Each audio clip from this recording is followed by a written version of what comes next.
in general. So this morning we're going to talk about ABGs. This is going to be part review from Major Johnson or Colonel Johnson. And then if we have time, we'll do afternoon's lecture too, which is on pulmonary function. So this morning, first lecture we're going to be chemists, and the second lecture we're going to be mechanical engineers. These are both tools that we use to assess. So when we have patients come in and they have respiratory complaints or they have respiratory symptoms, we've talked about our physical examination. That's one tool we have. We've talked about, well, not a ton of labs, right? Pulmonology doesn't have a ton of labs, but this is one of them, the arterial blood gas. You'll hit this topic again when you go to your nephrology lecture in senior. But ABGs is another one that we'll use, and the last tool that we'll discuss in this lecture before we move on to start talking about actually pulmonology will be our pulmonary function test. So that'll be another tool. So a bit of a review for the ABGs. We'll do some, try not to look at the examples. I keep forgetting to take them out of the lectures I posted, so they're more fun. So try not to skip ahead to the end because we have some examples. So we'll get into this one real quick. Basic terminology, FYI. Remember what acids are, what bases are. Our acids are hydrogen protons with a little plus. Our bases are going to be our OHs in general. So they donate electrons. The buffer, so in our body, I'll show you a little chart where it shows you the things that you put in your body that are outside of the normal pH that the body functions, work in. We introduce those things to our bodies all the time. When you do a 2-mile run, your body is full of lactic acid. So your pH will shift out. Now, it won't become a medical issue because the body has a system to counteract that. One of them, which you'll find we'll talk about, is increasing your ventilation rate, right? After that PT test, right? And you're blowing off hydrogen, CO2, to help get the acidity down in your body. So that's one function. Another way, we have these little proteins in our body. Hemoglobin helps with that. Carbonic acid, that's going to be the big one that we test and measure in our ABG. But these are all chemicals in our body that help to regulate our pH. Remember, the pH needs to be there because outside of normal pH, moderation is the key, right? There's such thing as hyper and there's such thing as hypo, and both are bad. If you look at anything in medicine, too much of a good thing, not enough of a good thing, both of them are associated with pathology. Too much vitamin D, not enough vitamin D, things like that. So the body has this amazing system between the mechanics and the chemical functions to keep our body in this nice range. Kidneys are amazing organs. We'll talk about how this affects the lungs today. Again, just to reiterate, oxygenation is getting O2 in the body, and ventilation, ventilate out that CO2, that acidic CO2. All right, so we kind of already talked about this stuff. We want the body to be in a normal pH. It can dance outside of it, but we should be able to bring it back into a normal range. So, important processes that we need to consider. So there's our 2 main modulators. We talked about those. So we can either affect that with our respiratory system. CO2 is slightly acidic, so if our body becomes acidic for whatever reason, we start to breathe faster to try to vent off that acid. That happens fairly quickly, minutes to hours. The renal system is a little bit slower. It relies on a few more systems, but it affects by reabsorbing HCO3. And HCO3 is basic. We've got these 2 systems in our body. One works pretty quick. You can see changes within hours and minutes. One works a little bit slower. So here's our compensation, right? So first response, so you take a PT test or you do a crazy workout and your body becomes acidic because of all the lactic acid. So right out of the gate, we use our buffer system. Some of those proteins, some of that bicarb already in our system to try to buffer that. Or vice versa, right? Some of the acid in our system to buffer it to be more acidic.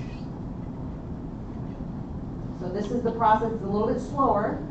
So the kidneys will respond by either retaining more bicarb. So if you're acidic, it'll start holding on to bicarb, or it will increase elimination of it. Here, we'll hyperventilate to try to blow off that CO2, or we'll slow down our breathing to try to retain that CO2 in the body. So this is the little chart I referenced. You know, obviously, don't drink battery acid, right? Don't drink liquid drain cleaner. Don't drink bleach. You know, those things are all bad. That's why we had that Mr. Yuck sticker back when I was growing up in the 19s. You know, where we had to start protecting our kids from these things. But look, lemon juice and vinegar. We do that stuff all the time. My mother-in-law took the enamel off her teeth because she was addicted to grapefruits, right? So she ate them so much that she actually lost the enamel off her teeth. Have you ever heard that thing where you put a tooth, you have a tooth lying around, put it in a 2-liter bottle of Coke, and it'll dissolve overnight. So very acidic things that we consume on a daily basis. Right? So here's our nice neutral pH. We like it right there. So just keeping in mind, our bodies move in and out of normal range. It's like the perfect blood pressure, right?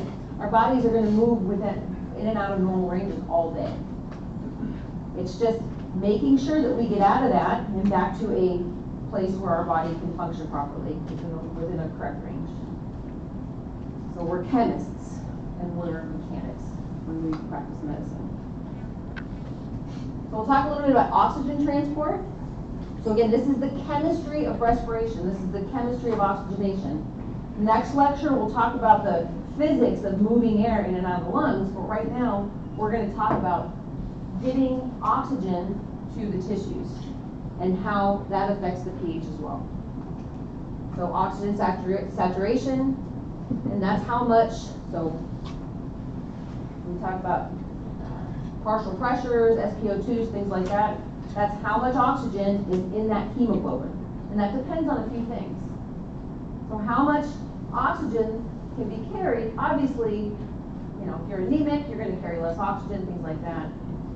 But how much each molecule can carry, these are the things that affect it. So pH, partial pressure, PCO2, temp, and then something called D2, whatever. We're not going to worry about that one.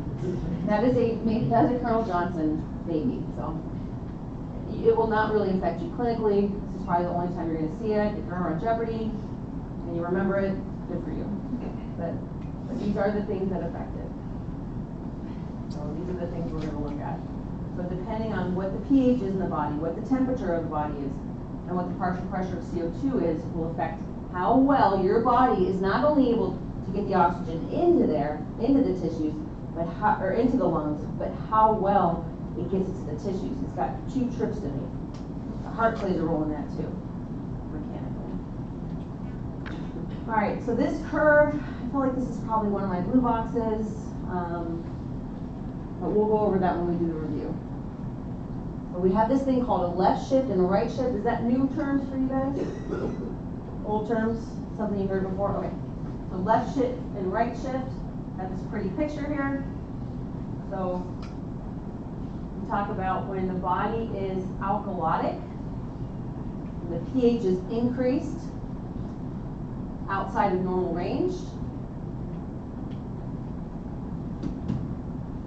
and the hemoglobin holds on tighter.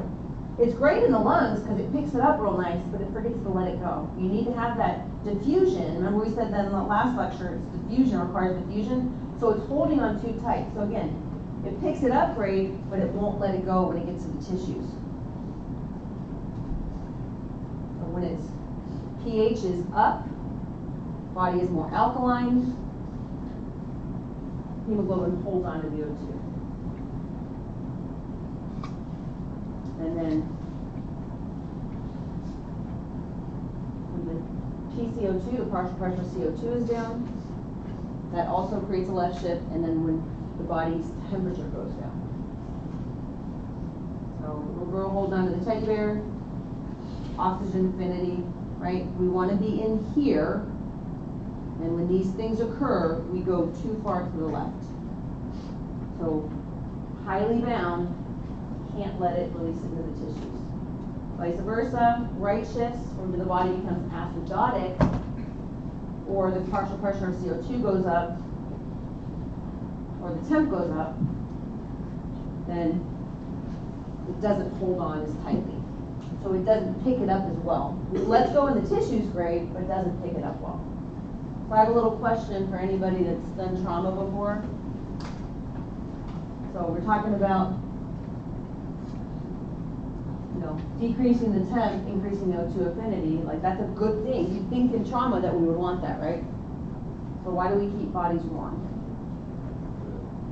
Offload the oxygen to the tissues to 6 to 9. So I'm hearing the triad of death, right?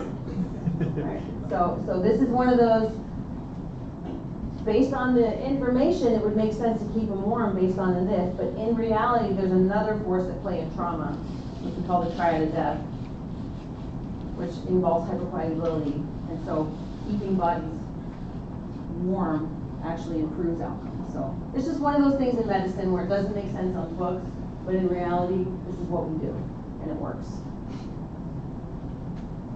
All right, so now we're talking about the other. So now we've done the whole, magic in the tissues, and now we're talking about that CO2 coming out. The CO2 is coming out. Now it's carried as bicarb. Bicarb is our alkaline compound. This is the one we measure when we measure ABGs. When we take that blood out, that arterial blood, we're measuring our bicarb. That's the alkalinic component of our equation. And again, constantly shifting within the body between these three compounds. And then these are just two other ways that we carry the CO2. It's either bound to the heme or it's dissolved in the free plasma. But this bicarb, the reason we highlighted it, is this is the form of carbon dioxide. It's the most common form in the blood, and that's the one that we actually read when we measure ABGs. All right, so the arterial blood gas, one thing I want you to know is that you will never see this ordered to make a diagnosis. Someone won't be like, an ABG of 2 means they have a pulmonary embolism, right? That is not what this is for. It is not technically diagnostic. It shows the severity of a person's condition. So a patient comes in, they're tunded, somebody picks them up off the street, you're thinking overdose, Narcan, they're hypoventilating severely. And so you want to assess, you're going to give them Narcan anyway, right? But you want to assess how severe their respiratory depression is. You don't know how long it's been going on, you don't know how much potential damage has been done, or how aggressive you need to be in resuscitating. So it can help tell you how severe it is. When I was in trauma up at Harborview, we used it very commonly. The ER doc would want to get it initially for any kind of patient we had concerns about respiratory-wise, and then he would mainly do it to create a baseline. So when we made interventions, it would help us understand whether or not it worked, especially if the patient wasn't regaining consciousness. So someone comes in, they're tunded, we think it's a heroin overdose, we give them the Narcan, they have not regained consciousness per se, but we want to know if it's made a difference, whether or not they're breathing more. So again, not to make a diagnosis, but you'll order these a lot in the trauma to assess severity, see how aggressive you need to be, and then see if what you did made a change. And these are ordered frequently when you have someone on mechanical ventilation. Again, they can't tell you, you're breathing for them, you're checking their renal function, you're checking all their organs, but that stuff's a little delayed. So you want to kind of get, how is the blood? How is the pH? How well are we doing at oxygenating this patient? And the ABGs are very useful for that. when we would get them in the trauma bay, that was a, here med student, walk down the hallway with this and go straight to the lab and stand there and wait until they give you the little sheet of paper, and then you walk back and you're trying to remember how to interpret them on the way back. So very quickly, you want to get them, you want to put them on ice, and then get them down to be read. And they'll give you a little, literally like a receipt. You'll walk back down, talk to the trauma doc. Don't think we have these. We may have them in roll twos. All right, so this is FYI, so I don't want you to memorize this chart. As we go through these though, I want you to start looking at some themes, and in your mind, we'll focus on the respiratory things, right? So these two categories here. But in your mind, you think about anything that causes someone to hypoventilate, that means they retain CO2, and therefore your pH goes down, becomes more acidic. You're retaining CO2. So anything that causes you to hypoventilate. You breathe slower. So you overdose on heroin. You have a neuromuscular condition, right? Those progressive neuromuscular conditions where after about 6 to 12 months, the decision has to be made to put someone on mechanical ventilation, right? This is what happens is a patient develops hypoventilation to the point where now they're starting to become acidotic. That's a little bit slower process. Patients who have pneumonia. So anything that causes someone to not be able to ventilate as effectively will cause respiratory acidosis. So alkalosis, and we've got this little mnemonic. Someone hyperventilating, I think anxiety is in there, right? So someone who's breathing too fast. Someone whose vent is set too low, right? We'll talk about vent, we'll talk about having to adjust the respiratory rate. Too high, sorry, it's not too low, it's too high. Blowing off too much CO2. And then some chemical causes as well. But again, don't memorize this. Just think hypoventilation, blowing off too little CO2 causes acidity, hypoventilation or hyperventilation, blowing off too much CO2 causes alkalosis. These are our things that we're going to measure. I will give you the normals so that you can compare them. So the pH, we'll get the PaO2, which I'll tell you when that's useful is when you know you have an arterial sample, would the O2 be higher or lower than the CO2 in an arterial sample? Higher. So what if it's lower? Yep.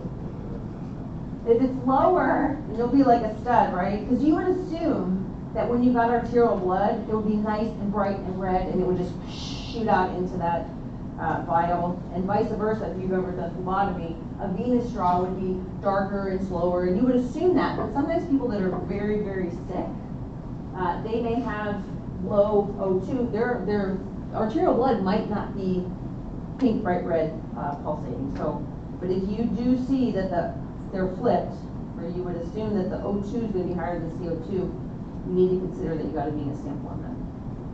And you have to redraw. Because all of our normals are set up for arterial blood. So we'll teach you one way to analyze these. We'll do some examples. This is the data that you're going to get. So this is an actual example. So this is like that little receipt tab that you're going to get. These are the three you're going to focus on. The next several slides are just a bunch of charts. If you have a good way to do this already from your biochem, just use that. There's a million different ways to look at these. This is one way that I teach or one way that I understand it, but use what works for you. It all gets you to the same answer if you use the tools properly. So right away we're looking at, that gives you some other stuff, that's really nice too, right? But right away we're going to look at our pH, our PCO2, that 35 there, and our bicarb. Those are going to be the three that we use. Again, I'm sure you've learned the roam. The roam is one way to do it. Just pick a tool, whatever works for you, and use it. So, very important. I'll just say this up front. This is something I see people get hung up on. Even if the pH is normal, check the other two. Even if the pH is normal. If you get to the pH and the pH is normal, that doesn't mean that's a normal ABG. So I'll leave it at that. I've done that before. I've made that mistake. Because their body may have been able to compensate to get that back into a normal range, and actually your HCO3 and your CO2 are still out of normal range.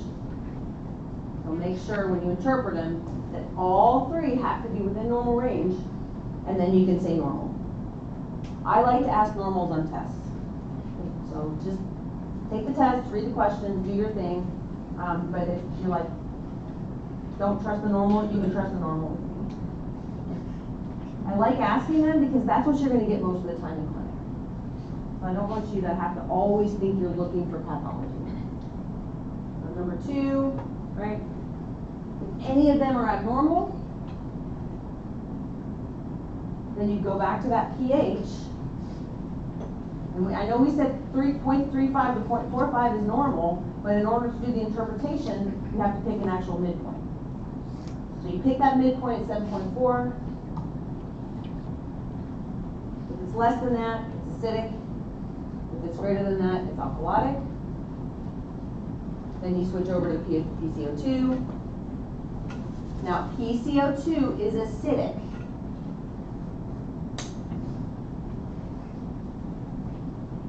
All right, so the PCO2 has moved in the same direction as the pH. Or excuse me, the PCO2, see it, if this confuses anybody, I apologize. So I just totally said it backwards. So if it's acidic, so if the PCO2 goes up, we would assume that the pH is going to go down.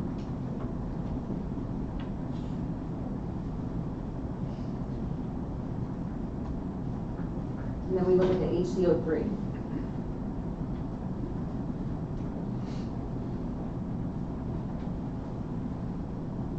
So HCO3 and pH both going up means metabolic. PCO2 and pH going in the opposite direction is respiratory.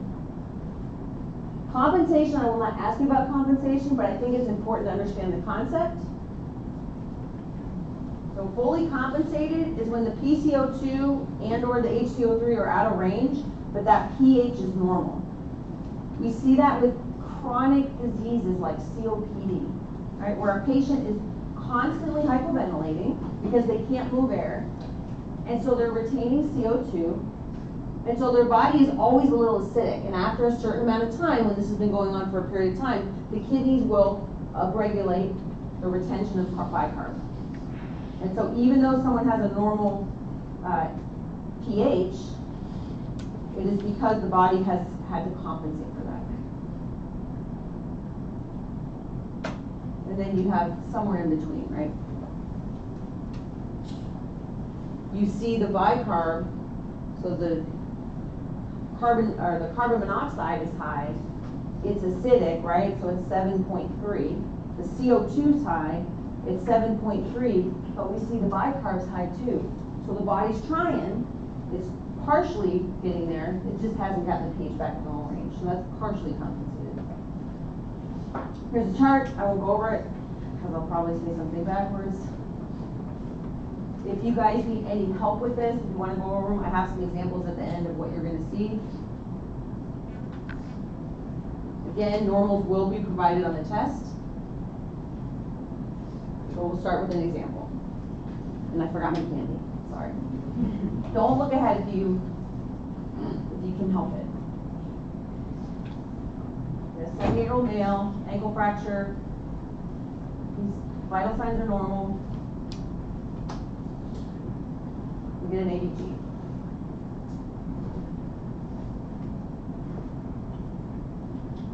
So we start with the pH, normal or out of range? Normal. CO2, HCO3, so it is a, yep. Okay. I know, guys, I'm not trying to, I do this more for myself, so they're easy for me. Okay, so that's a little example. Good. All right, 35-year-old female, heroin overdose. So she is probably hypoventilating. She's probably retaining CO2. So if you had to guess, would she be acidotic or alkalotic? Acidotic. Say again? Acidotic. Yep. Yep. It's counterintuitive in my mind too. But as the acidity goes up, that pH drops. So you would expect her to be retaining CO2 because she's hypoventilating because she overdosed. And that's exactly what we see. Somebody's acidotic. Then we go to the PCO2. Is that high or low? High. High. So pH went down, CO2 went up, so it's respiratory. And then it looks like the kidneys are trying. Maybe that's high normal, right? So maybe the kidneys, maybe she's been overdosed somewhere for 6 hours, and the kidneys has started to hold on to more bicarb. So it's trying, but really what we need to get this girl to do is start breathing again normally. Maybe intubator, right? So we can deliver that oxygen ourselves, gently, but she can't stay like that for very long, or the biological processes in her body will start to shut down, including her ability to carry oxygen effectively to the tissues, which is what causes a lot of that organ damage. All right, 20-year-old male, pilot trainee. We're doing some training. He's breathing really, really, really fast. He's gasping for air. So he's just blowing off that CO2. I don't know why they got ABG on him, but they did.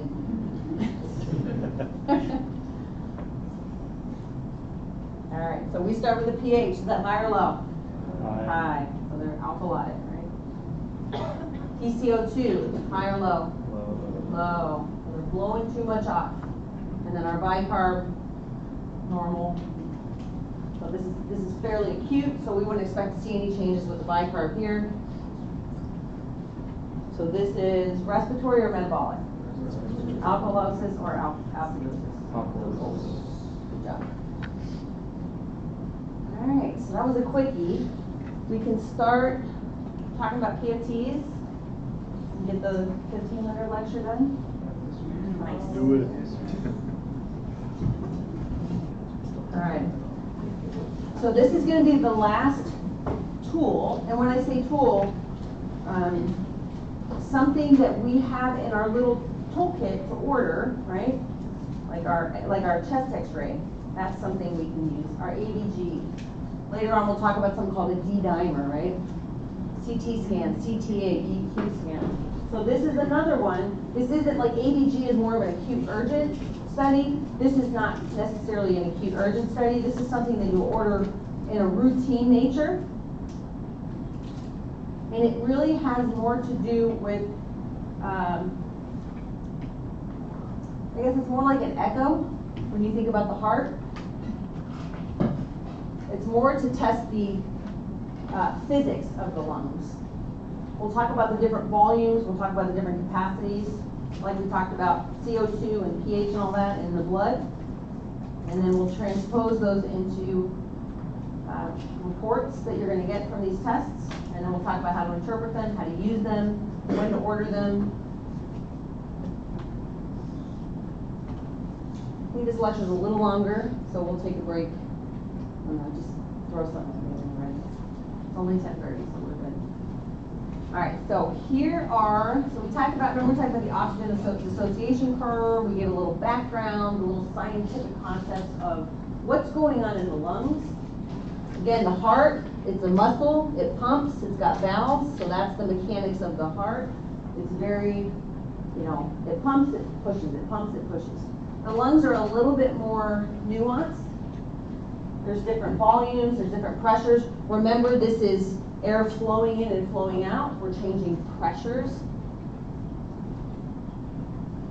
There's a little bit of neurochemical control there in our small bronchioles.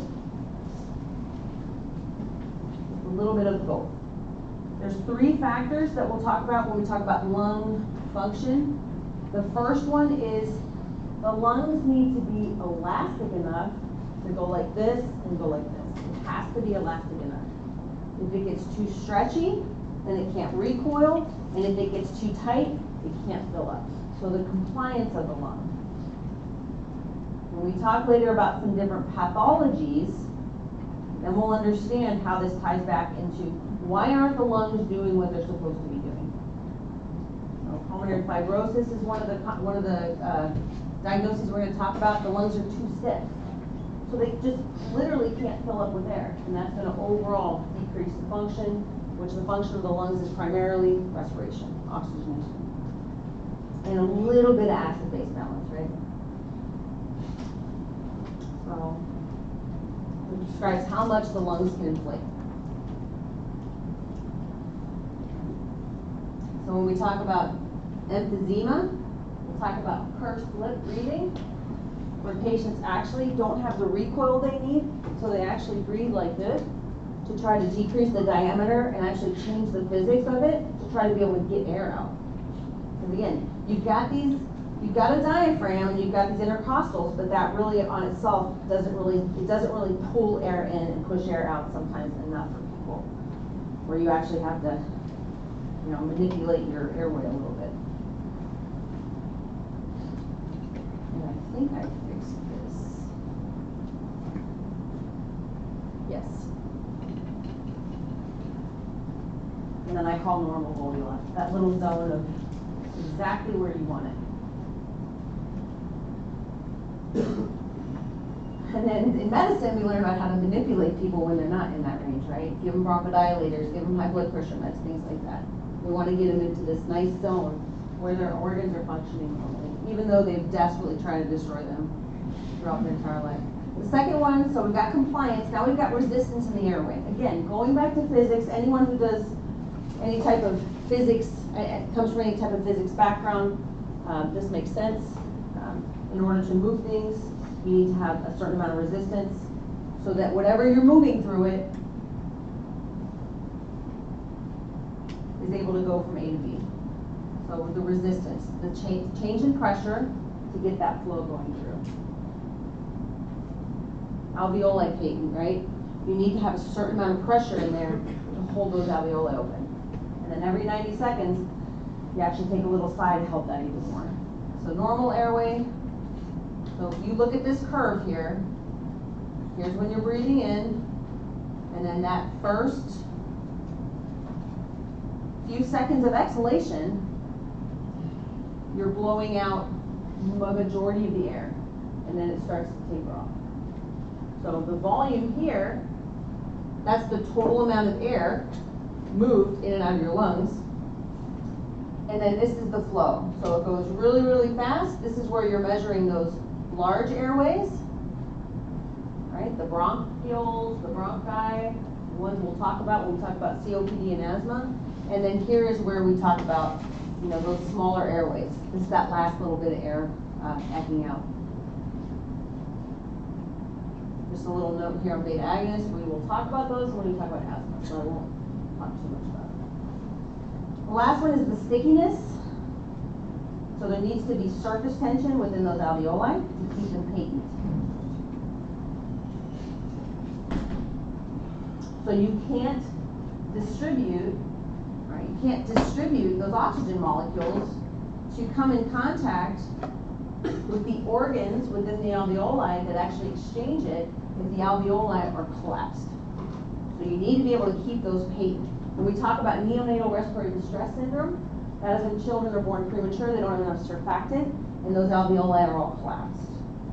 And so there isn't that surface area, the oxygen's going in and out of here, it just can't get to the part where it exchanges for the CO2. And when these collapse significantly, that shows up as what's called atelectasis on a chest x-ray. Part of that lung has collapsed. All right, so this is FYI. We'll go over the review. There are some of these that I might Most of these we're gonna have to know anyway when we talk about the actual PFTs, but I don't want you to just memorize this chart. I'll tell you what you need to know on here. So capacities, volumes.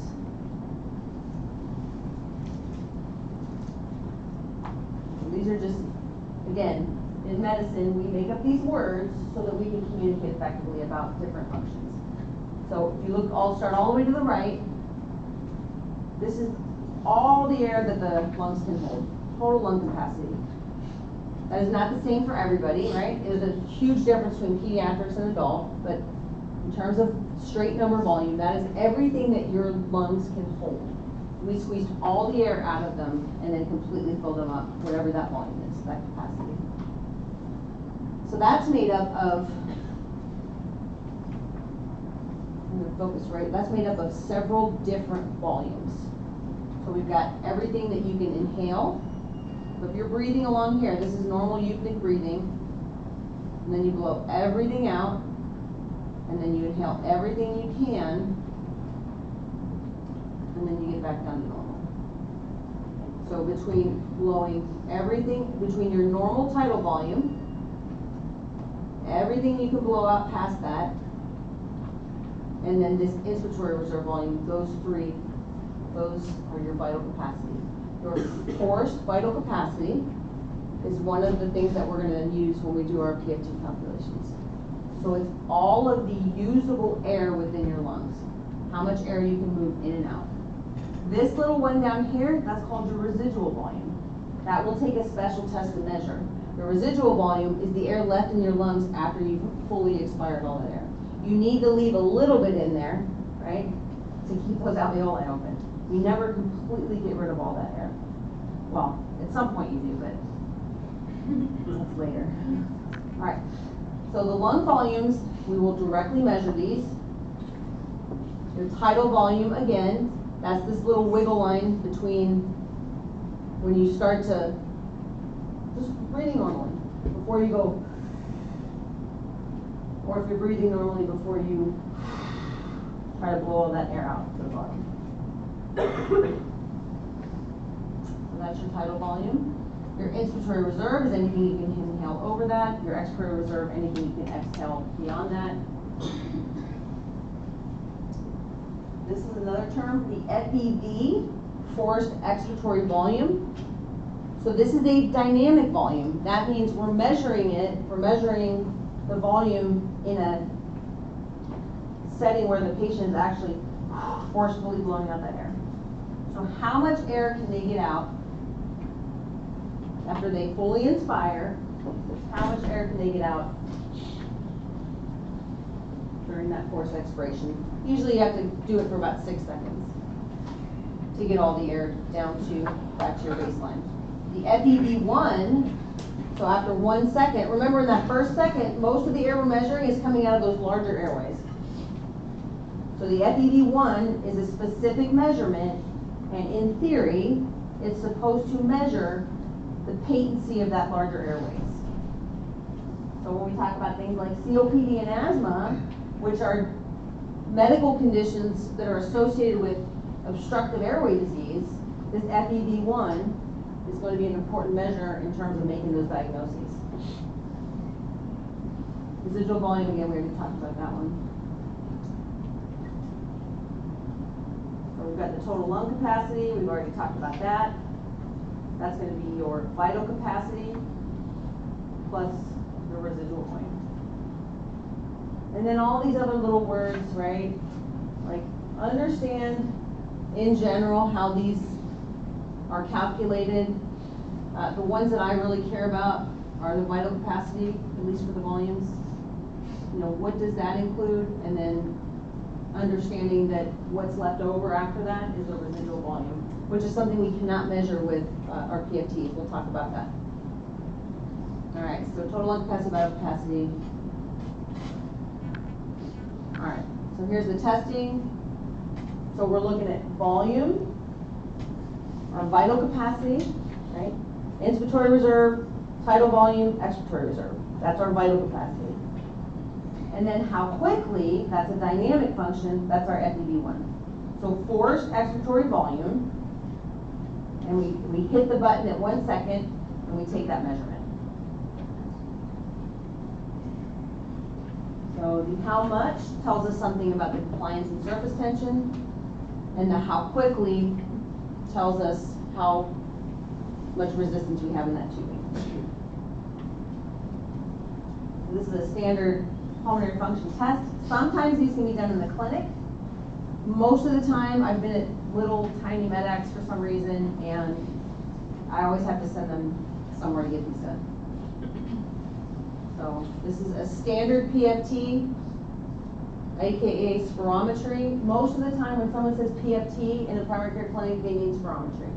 So they mean this first test right here. Patients go in, they're off all their medications. You've referred them because they have symptoms.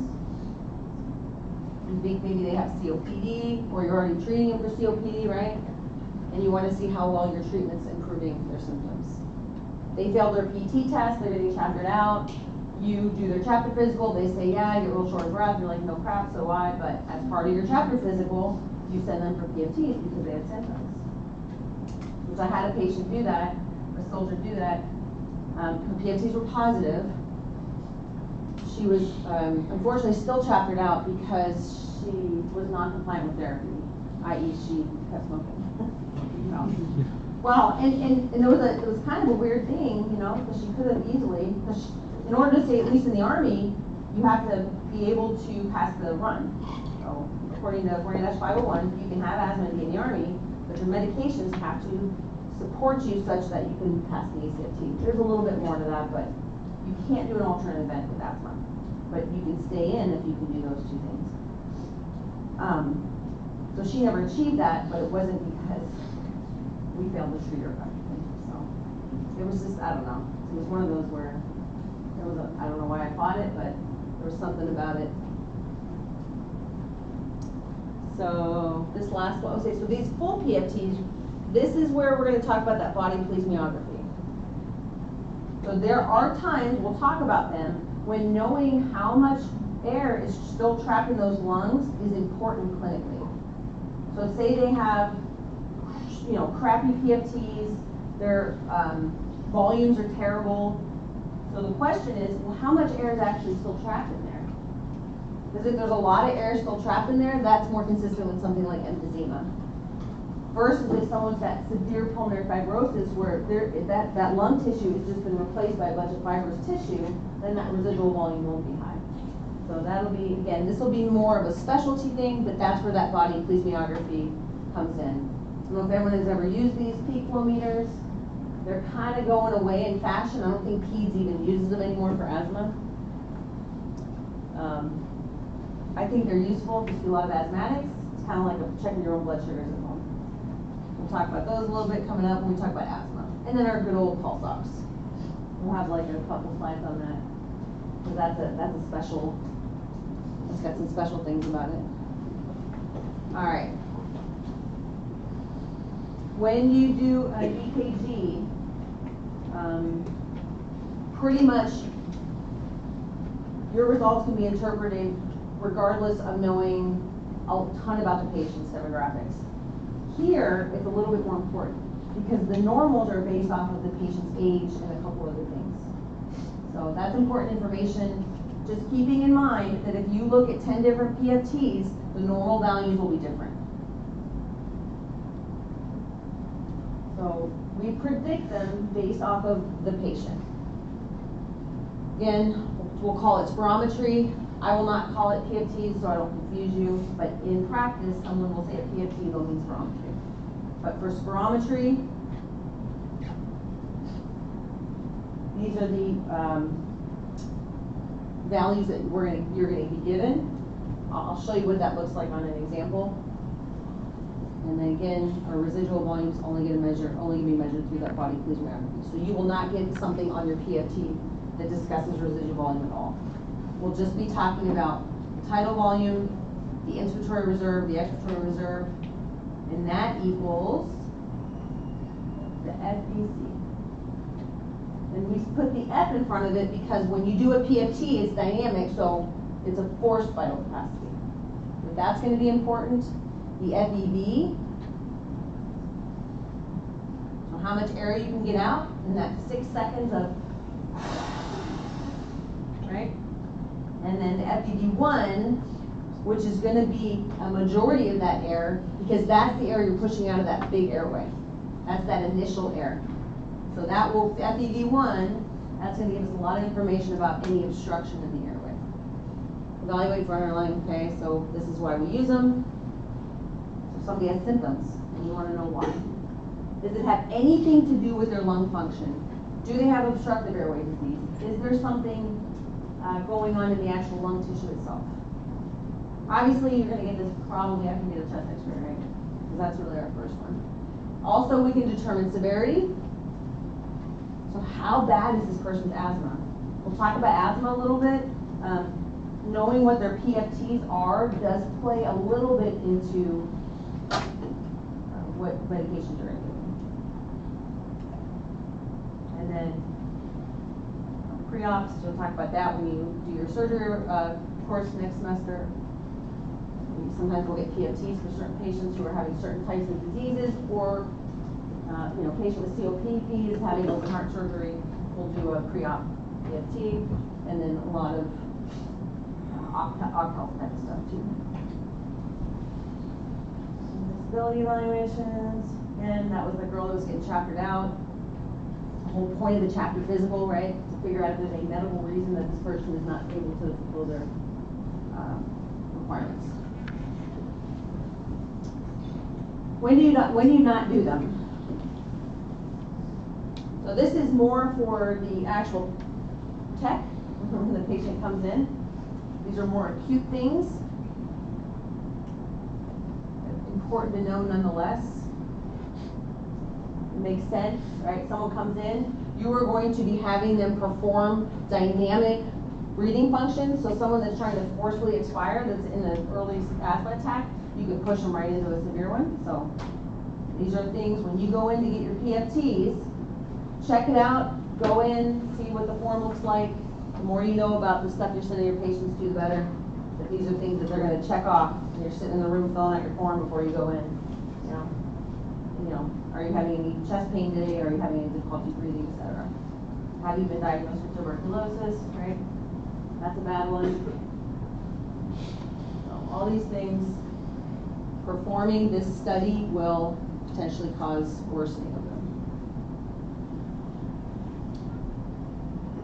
Not to mention we give them bronchodilators while we're doing it, so that's not good for someone who's having angina. Limitations. So it requires, never mind. I'm going to tell my breathalyzer story, but it takes, you need good effort. So PEDS is kind of a difficult one to do. So I always say like subjective things, the self-report, you have to use them with a grain of salt. So patient effort, sometimes people will send back reports and be like, patient effort wasn't there. So they don't want to give you results that you're going to act on if they don't feel like they got a good study. So a lot of the tech's job is to get patients to, like the cop is trying to get you to blow in the, and you're like, no. So you got to have a good, all right, let's take a break and come back at 11 and we should get done by lunch. Talk about the PFTs, again, this is a study that we will be sometimes sending patients to get. We talked about the indications for it. We're evaluating symptoms. We're evaluating how well we're treating a known condition. We're going to go through, talk about the technique, what the results show, and then how do we interpret them. Throughout the rest of the course, we will have different disease processes where PFTs will be part of the diagnostic criteria, i.e. it'll be a clue in the question of what the answer is. So asthma and COPD, obviously, those are going to be our obstructive. And we talked about some other examples. So it'll be one of the things, if you understand them, that will help you when it comes to answering a test question, but more importantly, treating a patient.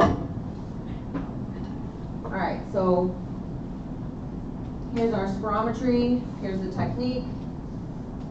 They measure it breathing normally. The tidal volume is one of the volumes you're going to get. They'll measure inspiratory reserve directly, and then they'll measure expiratory reserve directly. All those added up together equal our vital capacity, right? So FVC. All three of those. So these are measured directly, and then we translate that on our little printout into the vital capacity. When it's dynamic, and they're breathing and exhaling in a forced manner, we call that the forced vital capacity, or the FVC.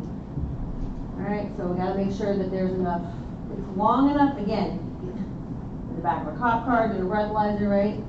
It's got to be, you got to keep blow, blow, blow, blow, blow, blow, blow until you get that full 6 seconds. We want to get as much air out of the lungs as possible, because that is the expiratory reserve volume, and that is part of the FVC.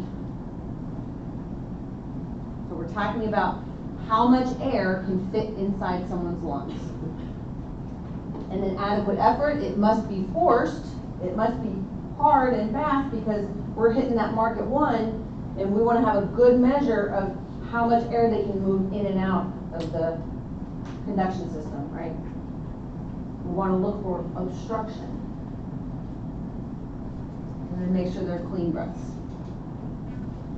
All right, so this is, you will see this again, but this slide in particular is just nothing, I'm just using it to introduce some concepts, so you don't have to spend a lot of time on this. Anything that's important on here will be rediscussed later on.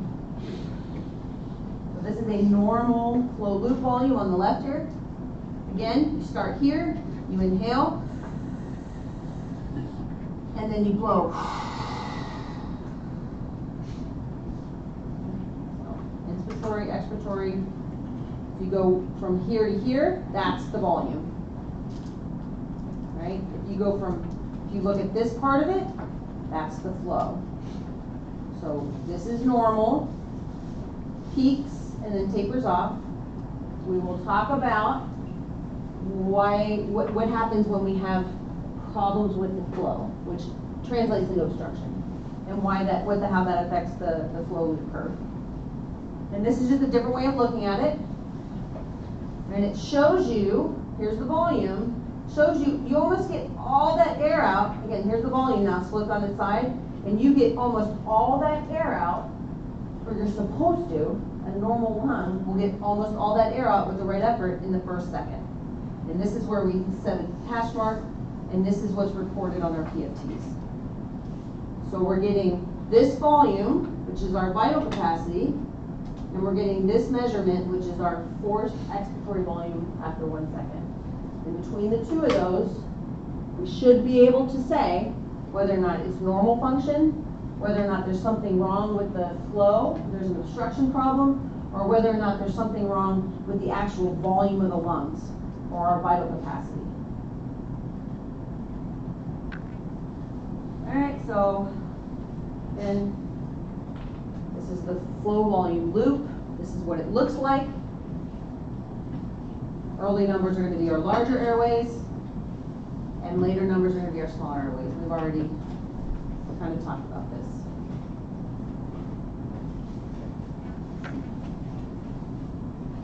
So forced vital capacity. Remember, we're looking at compliance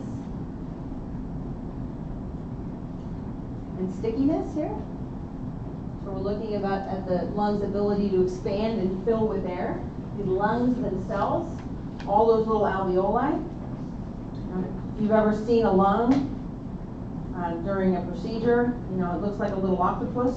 It kind of fills up. It's very, very lubricated. So we're looking at how much space, how much volume is actually able to fill up with air. How much of that lung is compliant enough and sticky enough to receive that air. And it's the total amount of air the patient can rapidly blow out after inhaling as deeply as possible. So things that affect the FVC, so when you get your report and you see the FVC is abnormal, the things that can affect that, either temporarily or permanently, are things like pneumonia, right? Part of the lung is filled up with pus. You've got a lobar pneumonia, or purulent material, right? So you've got that area where air can't get there because there's a consolidation in there. That will decrease your FVC, hopefully temporarily, because you'll diagnose it and treat it. Fibrosis, we'll talk about fibrosis and sarcoidosis. Those are more permanent conditions, where the parenchyma of the lungs are replaced with tissue where they can no longer receive air to oxygenate and respire. And then sometimes the lung can't expand because of things external to the lungs. Severe spine deformities, right? We'll talk about pleural effusions, obesity, right? So much weight, external weight on that chest wall that patients just have trouble breathing. All right, so then here's our FEV1. Two different ways to just view that volume, but this is the volume that we're measuring. Here and then here. It's just two different graphical representations of the same thing. And this measures flow.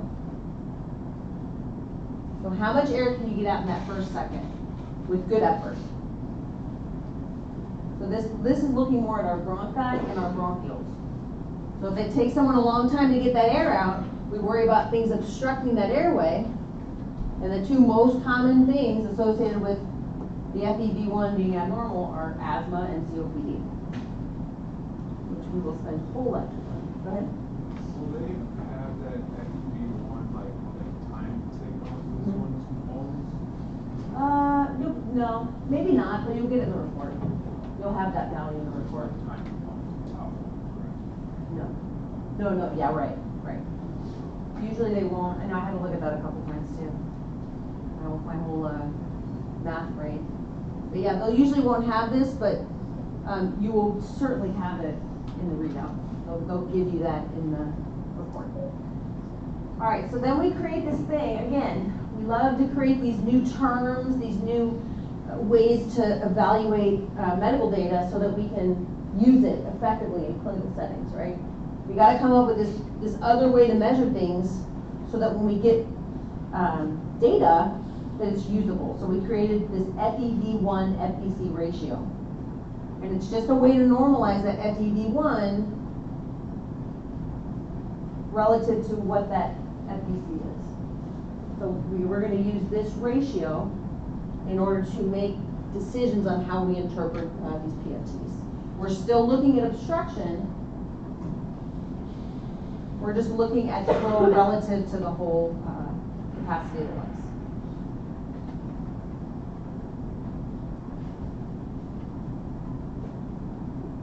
So the rest of that, I mean, you can read it. It just kind of talks about why we use the ratio versus just the FEV1. We will use the FEV1 later on in the interpretation, but initially we're going to be using the forced vital capacity alone, and then the FEV1 FVC ratio. Talked about all that. All right, so let's talk about this flow loop. Get a little visual concept of abnormalities in this flow loop. Again, we breathe in. We look at the dotted line there. The outside line, the black line. Start over on the right. Start over on the right. We breathe in. And then we blow. And that's how that flow loop gets drawn. That will be on your report. Look at it if you want to. They usually look like crap on the reports, but the important thing is the numbers. Obstruction. So this is one of the interpretations of an PFT, is identification of obstructive airway disease. And we identify this with flow rates. We've already talked about this FEV1 FVC ratio. Again, that will be a value that you are given, and all your job will be to do is to compare that, to know that that's what you have to look at. That's number one. And then to compare that to whatever we determined was the normal range for that particular patient. So this means, again, we have a tubing problem. Bronchi, bronchioles. Something's wrong in that conduction system. So the term we use to describe this is a scooped out appearance. All right, so the volume of air you eventually move is just slightly decreased, right? So I know it's not totally normal, but here it's considered, if it's purely obstructive, which not everybody is, but we consider it close enough that it's in the normal range. It's close enough to the normal. So we've got the volume, the lungs are compliant enough. It's just, look at the sad flow, right? Usually we get all that air out and then it tapers off. Here, it just takes us longer to get that air out. So when we put that tick line at 1 second, it's decreased from what we consider normal. So the volume, the total volume, the FVC, the capacity might be within normal limits, but that FEV1 FVC ratio is decreased. This is how it looks graphically. You hear the term scooped out, but it has this kind of, not this nice straight flow. It has this, it doesn't go straight up and down. You don't get as much air out in that first second, and it takes you longer to get that air out at the end. Vice versa, we talk about restricted disease, then we're talking about flow is not the problem. We can get the air in and out, it's just the lungs are not compliant enough, or there's restriction involved somewhere, either in the chest cavity, like neuromuscular disease, pleural effusion, that the volumes, you can't get as much air moved. So that's restricted on that side. Volume is decreased outside of the normal range, but you can move the air effectively.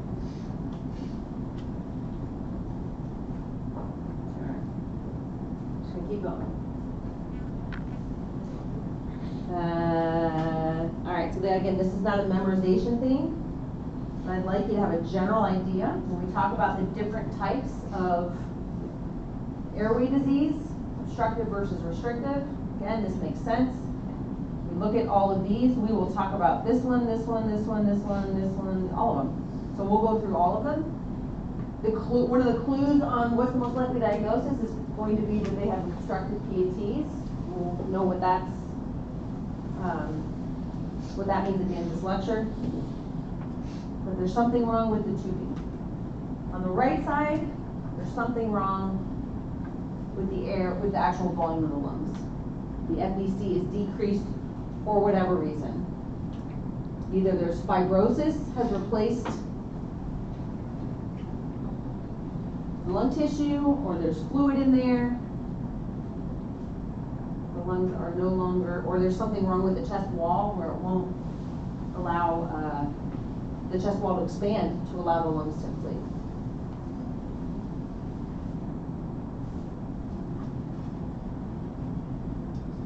And purely obstructive and restrictive is usually a young person's diagnosis.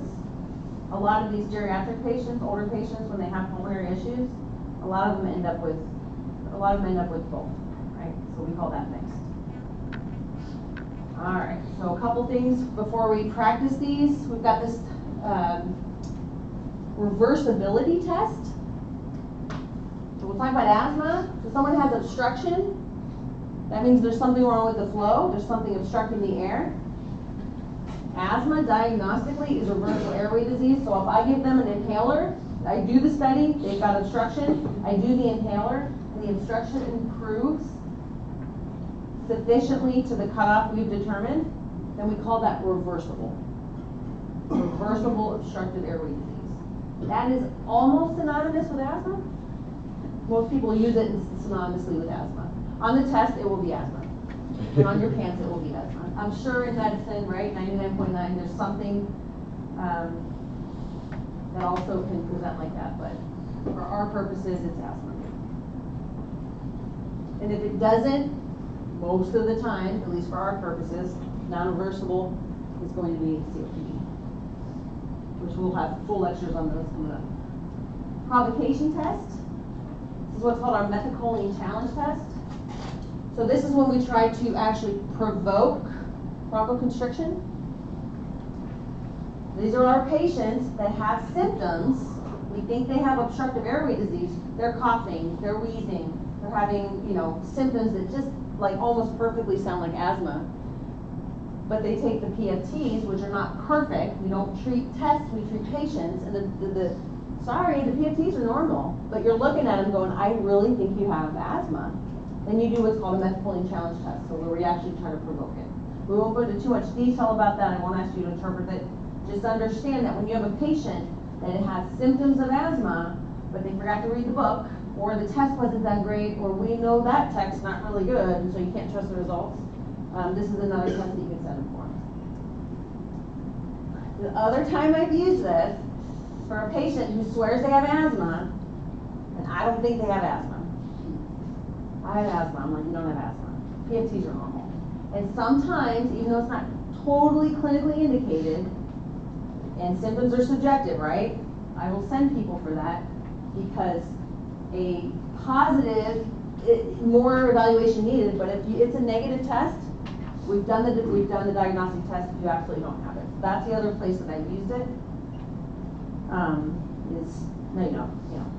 So it's a way that you can be objective. And who knows, what if it comes back positive and you're like, wow, I do have bias, I didn't realize that. Right? There's those times in your life you're like, wow, I guess I am biased. Because everybody is. You just have to be aware of it. Alright. That's that, and then we don't care about that. But anyway, I won't confuse you with this one because I want you to think about the other PFTs. Alright, here we go. Let's see where we're at. Alright, we can do it. So interpretation of flow rates.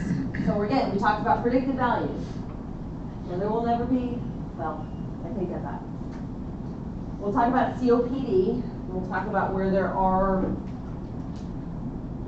it's not relative to normal. There is an actual cutoff, but we'll talk about why that's the case. But when you interpret these, you're going to interpret them compared to whatever the report says is normal for that patient based off of their age, their sex, and a couple other things. We have this term called predicted value. So you'll see like PRED something. And then we have this term called lower limit of normal. So there'll be a predicted value. This is what you should be. And then there'll be like, here's a little wiggle room, but if you get below this, then it's considered decreased. We don't care about too much, right? It's like LFTs being too low. I don't care. It's like, there's really not something that we get too excited when it's too high. So we're looking at things that are too low. Not enough volume, not enough flow. All right, we got some rough abnormals here. Don't worry about those. Remember, interpretation values will be provided during the exam. All right, obstructive disorders. Got those two. Essentially, when we interpret these, it's going to be obstructive, restrictive, or mixed. Obstructive, that is when our FEV1 FVC ratio is too low. Of course, everybody's got to have their own association. So for asthma, and this is because asthma is a much more diverse medical condition. So they have to use the lower limit of normal for that patient. When you get into COPD, it's usually a very homogeneous group of people, so their normal ranges are going to be about the same. So traditionally, COPD has done their cutoff at 70%. So if it's less than 70% of the predicted FEV1 FVC ratio for that patient, it is considered too low. When we talk about asthma, they're going to use the lower limit of normal because of the diversity of the population of people with asthma. I actually have a case where it's less than 70 but higher than the lower limit of normal. So I won't do that to you on the test. I won't try to confuse you. I just want you to know that you're going to run into these things and you're like, well, why didn't they? And I'm like, stop you right there, because that's the beginning of driving yourself crazy in medicine. Until you're older and you're more, then you can start being someone that updates guidelines and does all that. But in the beginning, don't ask why too much unless you need to understand something, because it's not intuitive. Don't ask why. Drink blood dry. Alright. Anybody knows that reference? You're old. Alright, here, the 19s. Back in the 19s. Alright, so obstructive, yeah, we got that. suggested patterns, so again, yeah, we'll go over these. I'm not gonna take too much time to go over that. This is what your test questions will look like. So when I ask you to interpret PFTs, and this is the data I'm gonna give you.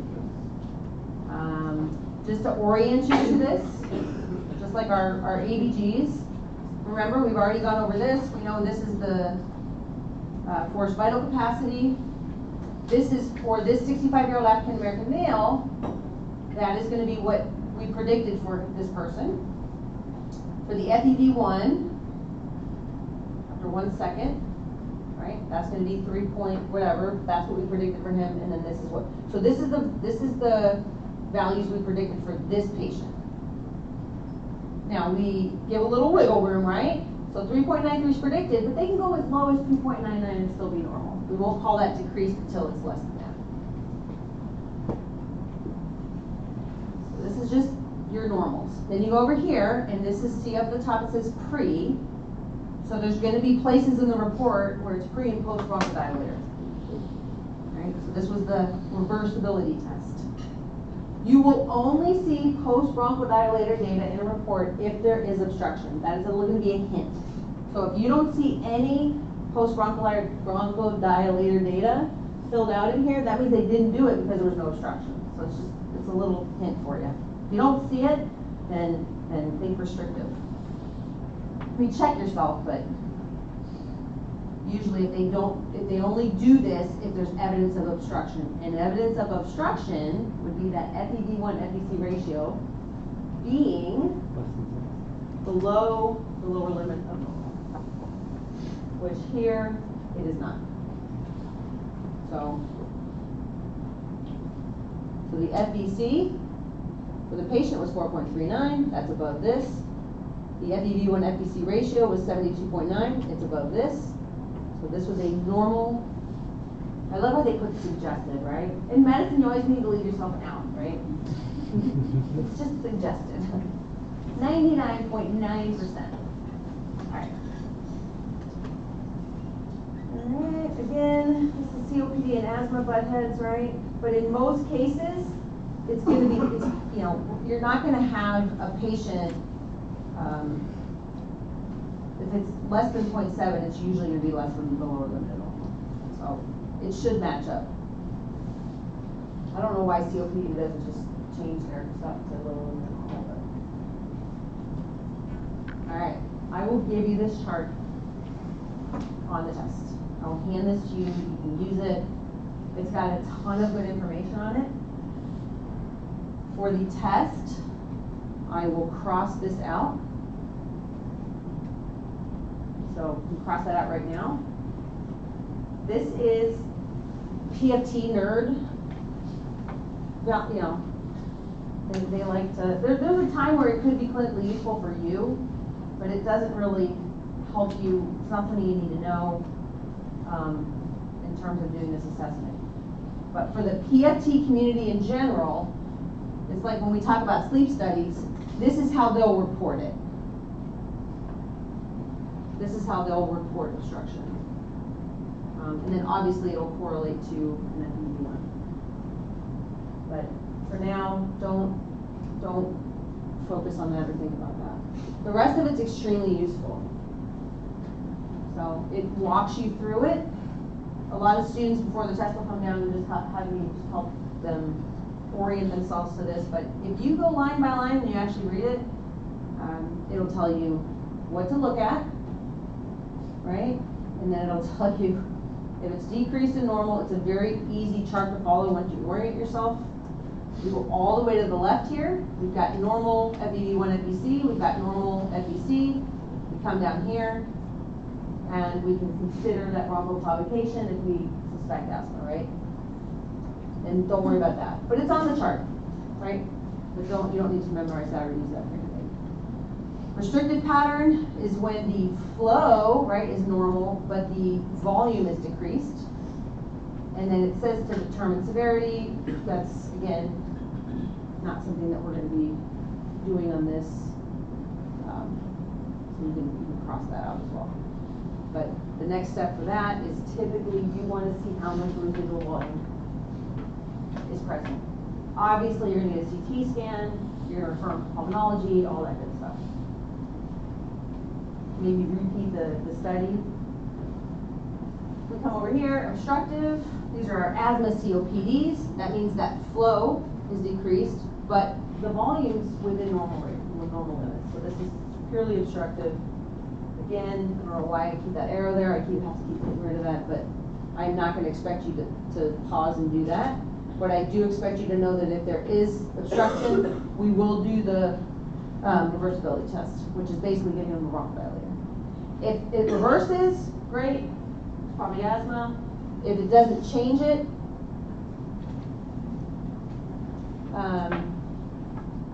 then it's probably COPD or some other obstructive disease. When we talk about COPD, we'll talk about this gold. We still use it. We still use it when we communicate. So I'll at least explain to you what that means, so that you, when somebody says a gold 2, that you can figure out clinically what that means. And it does sort of tie into medication treatment. We'll talk about that in a whole lecture though. So just this one down here too, it's one little thing I just want to highlight. This also explains when we do get to that reversibility test and we are out in the far right part of our data trying to do our interpretation, the magic number there will be 12%. So they'll show you right out here, right? So we've already looked at this, we've already looked at this. Now we come in the middle one and we go all the way out to the right and we're looking at this percent change. If it's above 12, it's reversible. If it's below 12, it's not reversible. If it's 12, I want to do this. But you will get this, so once whatever test you're taking before this test is over, we'll reorient you to that. All right, last couple topics, sort of. Here's our body plesiomography. This is a full PFT. This is how we get our residual volume. I'm not going to say a lot more about that, but when we have a mixed pattern, when we have patients that have these mixed patterns, you really want to see what that residual volume is. You know, is it because that the lungs have been replaced by some tissue, or is it because the patient has emphysema and they've got air trapped in there? Because if the residual volume is really, really, really high, then we're looking more of an asthma. So it's useful clinically. Not a ton more I want you to really know about that. Other than when you have a patient who has a mixed pattern, and we want to get more information about the capacity of the lungs. Again, we're going to be doing bronchoscopy, we're going to be probably doing CT scans and all that, but this data is useful. This is a newer one. I'm going to make it FYI. Probably 2 classes from now I'll start teaching it because I feel like it's almost getting to where you might see this. They are doing it. It's a newer way. It's a more in-depth way. So we're talking about function, and this is like very physics, right? So this diffusing capacity actually goes a little bit farther in assessing the function of the lungs by dipping their toe into that chemistry part of it too.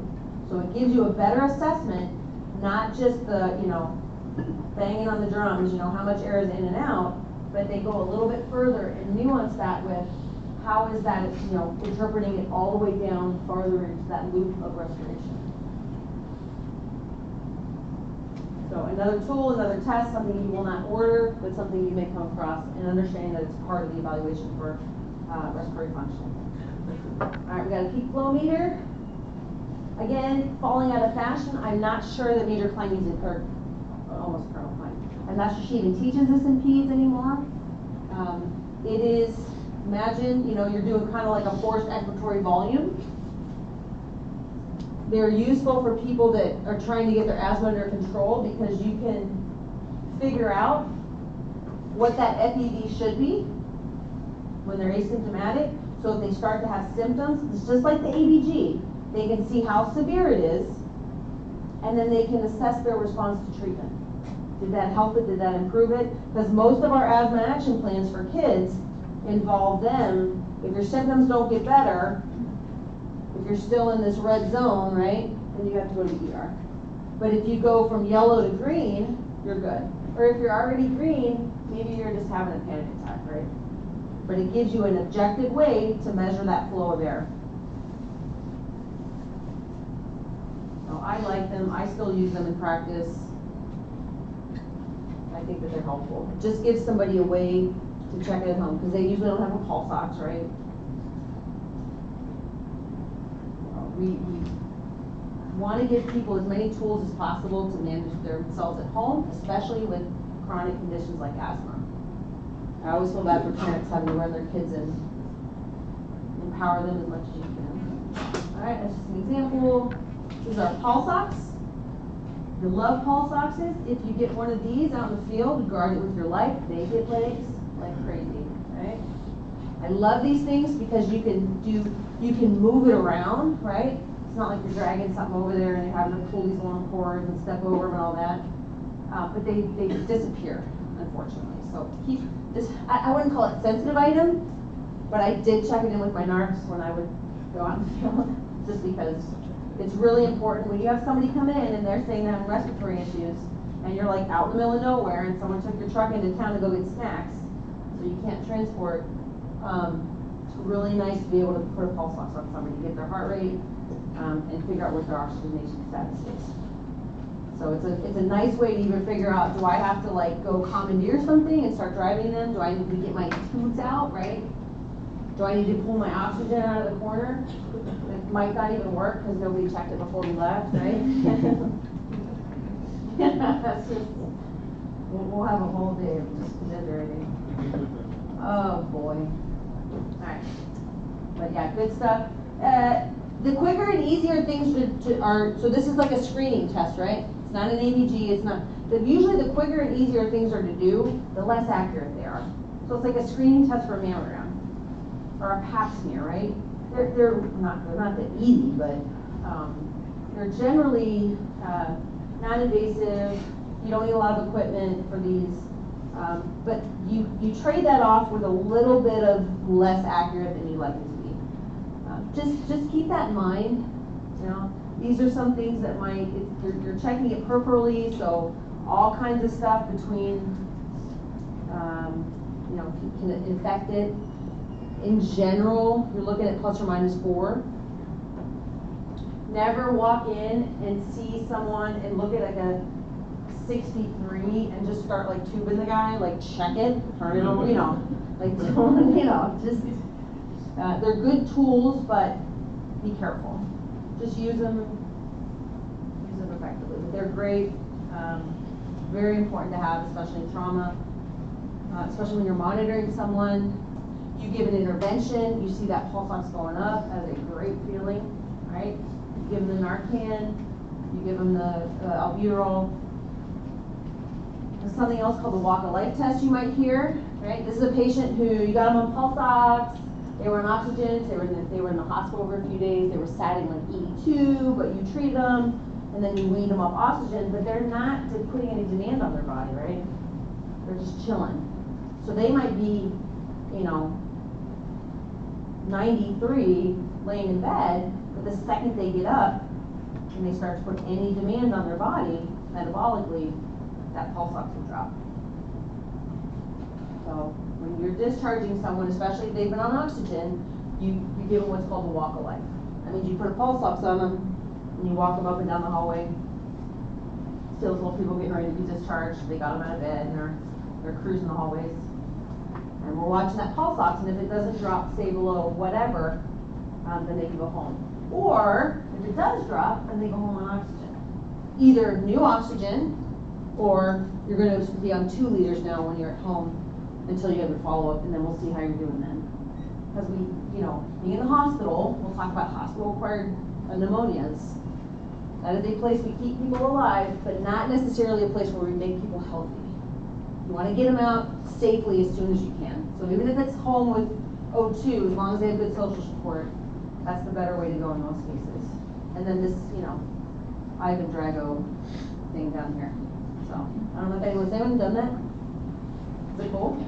Yeah. I don't know. I'm always like, I don't need that much information about myself. You know, then I'll start being like, oh, you know, my twin got like a full body CT or something, and it's just been problems since. Like one of my kidneys is small, and it's just weird. And even then, woo, that was cool. If I went too fast, come see me, because I tend to overcorrect, right? I went too slow last semester. And now, so one person can put it in too fast.